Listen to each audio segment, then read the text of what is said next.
The streets of Tel Aviv are normally bustling, people in the markets busy shopping for food, and the beaches are alive with local sun worshippers and tourists.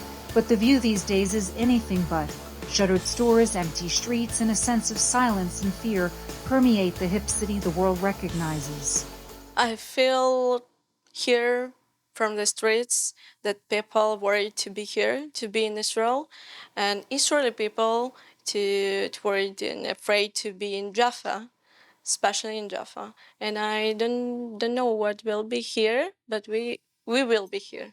The threat of retaliation from Iran impacted even more than the crisis we have been going through. People do not want to come to the Middle East right now.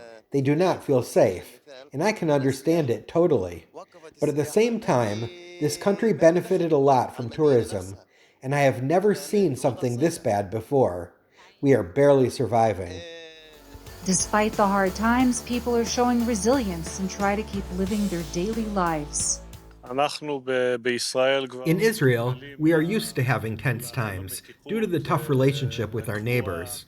This is, of course, not a normal situation. The circumstances we are in today are very unique and have never occurred before. There is fear, but the people of Israel are resilient. They live life, and as you can see, we are outside and we haven't stopped living. For those tourists and people abroad, I can tell that of course the current situation is not simple, especially given the ongoing conflict. But hopefully when the war will end, everything may get back to normalcy. Tourists may come back for holidays. Look now at the old city of Yafo. There are no people. It's hard to watch.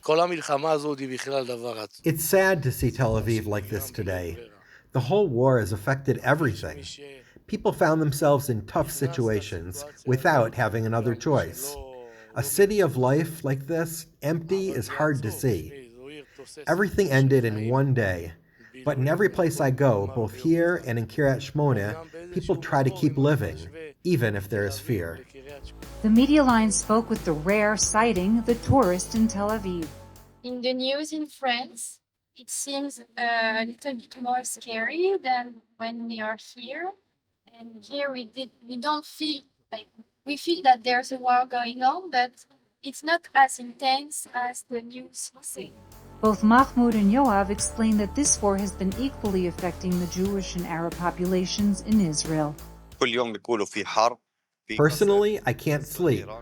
Every day in this war, the threats of retaliation between Israel and Iran are affecting every human being here. Everyone is tired of this. Regarding Iran, I can tell that we as Muslims and Jews in this country are one thing. So if Iran attacks, this affects both of us. It's difficult for us to stay away from our home, but like every war, everything comes to an end. I hope that someone may push for an end of all of this. Look, it is the first time that I came here, and I spent my day with Arabs. We can easily live together without any political issues. The only problem of our time is the radical ones among us, among both sides. Without them, we will live better. From Tel Aviv, Georgia Valente reported for the Media Line.